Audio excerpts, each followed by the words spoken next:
Macron a enfin compris, c'est son problème, sa guerre, juste devant chez lui en Europe. Poutine n'a pas déclenché son conflit en Ukraine pour s'arrêter en chemin. Scholz, semble-t-il, a failli se faire dessus en prenant conscience de cela, tandis que le monde entier observait sa réaction avec intérêt. Quant au Royaume-Uni, il a juste fait semblant de rien, comme si tout cela ne le concernait pas. Résultat, c'est à la France qu'il va falloir tirer tout le bazar européen avec un petit coup de main du Canada. La France adore être au centre de l'attention. Le combo baguette, café et le dernier numéro du Figaro au petit déjeuner, c'est un peu un rituel, mais pour que le journal titre « La France au sommet », il faut agir. Voilà pourquoi Macron a passé 2 ans à appeler Poutine. Pour les Français, c'était comme un bruit de fond à l'heure du café. La France gère les affaires. Mais passer des coups de fil, ce n'est pas faire la guerre. Pendant tout ce temps, on se disait que le pays était tranquille grâce à la Pologne et à l'Allemagne qui faisaient tampon. Et puis en fait, il y a eu une prise de conscience. Poutine ne viendra pas en Europe. Il n'a tout simplement pas les ressources pour ça. Et puis, à Bruxelles, il y a l'OTAN qui a déjà occupé tous les bureaux disponibles, mais les services de renseignement de tous les pays disent la même chose. La guerre est inévitable. Chacun a son timing, mais le constat est clair. Macron a été le seul à comprendre qu'il fallait bouger, et il en a tiré la conclusion logique. Il faut stopper l'ennemi loin de chez nous. Pendant que d'autres pays débattaient dans le vide, incapables de se mettre d'accord, les renseignements français ont annoncé avec assurance « le conflit est inévitable ». Et comme toujours, les gouvernements n'étaient pas d'accord. La France multiplie les déclarations fracassantes, menaçant d'intervenir dans le conflit aux côtés de l'Ukraine. Dans les premières heures suivant l'annonce d'Emmanuel Macron, la confusion a gagné même les ministères. Les rédacteurs des journaux français, pressés d'écrire leurs manchettes, ont renversé leur café sur les pages fraîchement imprimées et failli s'étouffer avec leurs baguettes. Peu à peu, la vérité s'est dessinée. Macron promet haut et fort, ses ministres tempèrent ses propos, tandis que les autres pays comptent leur budget en silence et repensent leurs alliances. L'histoire de la France et de la Russie est marquée par plusieurs confrontations. La plus célèbre reste la guerre de 1812 et la bataille de Borodino. Plus tard, la France a pris part à la guerre de Crimée, 1853-1856. Bien qu'elle soit souvent perçue comme dominée par l'alliance avec les Britanniques, le dernier déploiement significatif des forces françaises sur les terres de l'Empire russe remonte au XIXe siècle, avec un effort pour renforcer leur position le long des côtes de la mer Noire. La France a de quoi se souvenir et peut-être de quoi reprendre, surtout si l'on considère que cette page de l'histoire n'a jamais été totalement refermée. L'armée française est aujourd'hui l'une des plus puissantes au monde. Elle occupe la 9e place au classement mondial et la 3e en Europe. Mais ses ambitions pourraient bien la mener à des positions encore plus élevées. En outre, la France possède une industrie militaire parmi les plus performantes au monde. Le pays est capable de produire presque tout ce qui est nécessaire, des armes aux porte-avions nucléaires, un privilège que seuls les États-Unis partagent avec elle. Si Paris est réellement prêt à jouer un rôle actif, les conséquences pourraient être considérables, tant pour l'Europe que pour le reste du monde. Reste à savoir si la France est prête à aller au-delà des paroles pour passer aux actes. Les Français, habitués à la démocratie, ne se gênent pas pour balancer leurs idées sur la guerre, leurs stratégies et leurs opinions cash. Pas de détour ni de langue de bois, ils ne font pas semblant d'être pacifiques. Les autres pays, eux, ils cachent tout derrière des noms polis genre ministère de la Défense. En France, c'est clair et direct, ministère des Armées. Depuis De Gaulle, ils ont leur doctrine bien définie. On demande à personne, on montre les muscles et on frappe les premiers. Et ouais, s'il faut, ils utilisent direct le nucléaire, ils entrent sur le terrain des autres sans prévenir. Pas de tir d'avertissement, zéro hésitation. Tout ça, c'est dans leur doctrine militaire.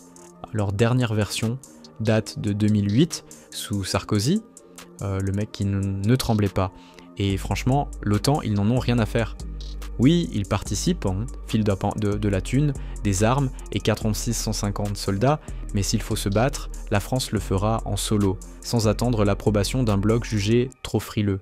La France, c'est pas n'importe qui, c'est un des leaders économiques mondiaux. Ils ont la meilleure défense antimissile d'Europe et une force de frappe de ouf. Leur cyberarmée, avec même un général à la tête. Pas tout le monde capte ça, mais leur mission et leur succès sont énormes. Les Américains, ils jouent les costauds, mais finissent toujours par appeler les Français pour avoir les dernières infos. Et pour commencer une guerre, Les Français n'hésitent pas. Ils privilégient un premier coup tactique, nucléaire. Comme c'est écrit dans le livre blanc, tout ça, c'est pour montrer qu'ils sont sérieux.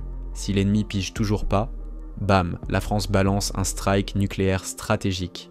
Ce qui est quand même chelou, vu que ce fameux livre blanc a été écrit avec la Russie en tête. En Ukraine, ça, franchement, il n'y a pas d'endroit où claquer du nucléaire. L'armée française, c'est une armée pro.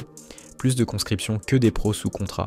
En 2022, ils étaient 23 250 en tout. Les forces terrestres, 115 000 soldats.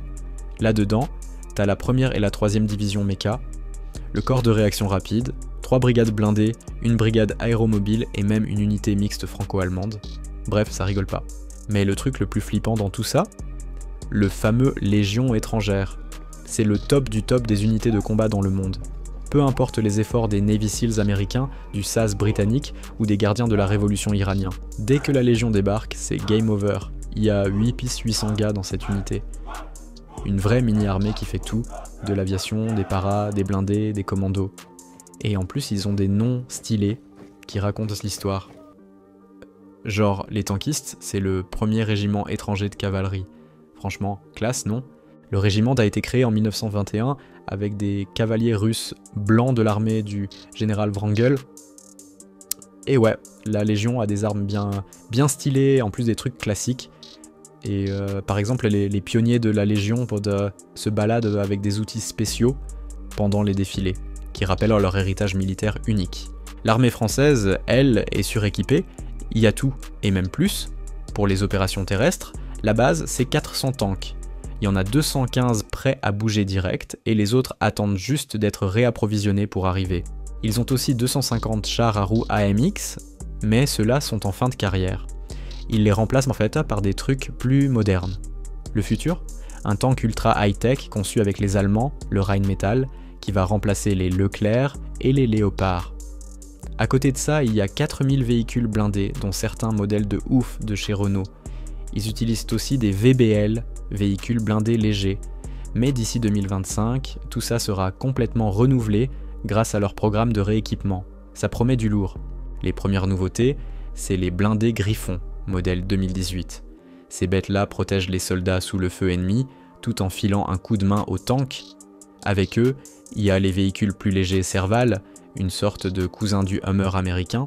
Et puis, il y a le Jaguar, modèle 2020, un véhicule à roues super polyvalent. Ils en ont déjà reçu 400 exemplaires. Côté artillerie, la France est bien équipée avec des canons mobiles.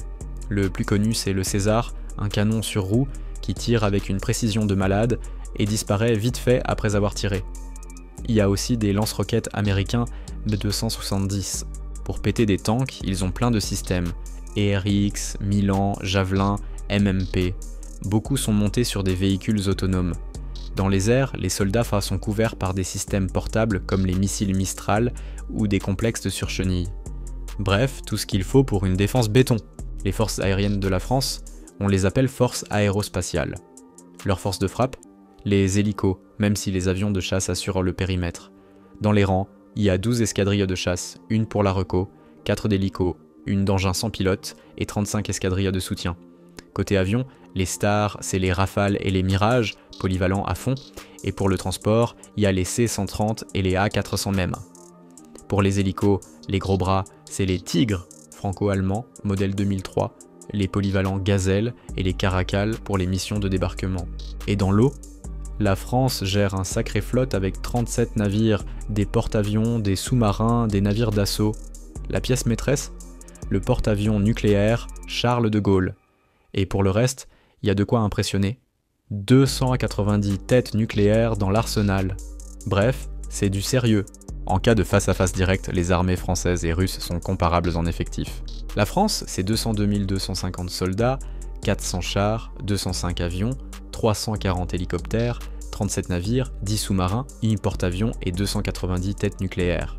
La Russie, 2209, 130 soldats, 1800 chars, 1800 plus avions, 1540 hélicoptères, 270 navires, 68 sous-marins, 1 porte-avions et 1674 têtes nucléaires. Mais là où la France fait la diff, c'est sur le pro, la stratégie et la reco. Leur style, c'est pas d'avoir le plus de monde, mais de jouer sur la précision, la détermination et l'intensité. La doctrine militaire française, c'est du rapide et du cash. Pas de tergiversation, ils agissent vite et fort, et ça vient pas de nulle part. Pendant la Seconde Guerre mondiale, De Gaulle a réussi à éclater des forces bien plus grosses que la sienne. Aujourd'hui, c'est toujours la même recette. Du matos de qualité et des pros au top pour rester dans le game de la politique mondiale. C'est tout pour aujourd'hui, à plus.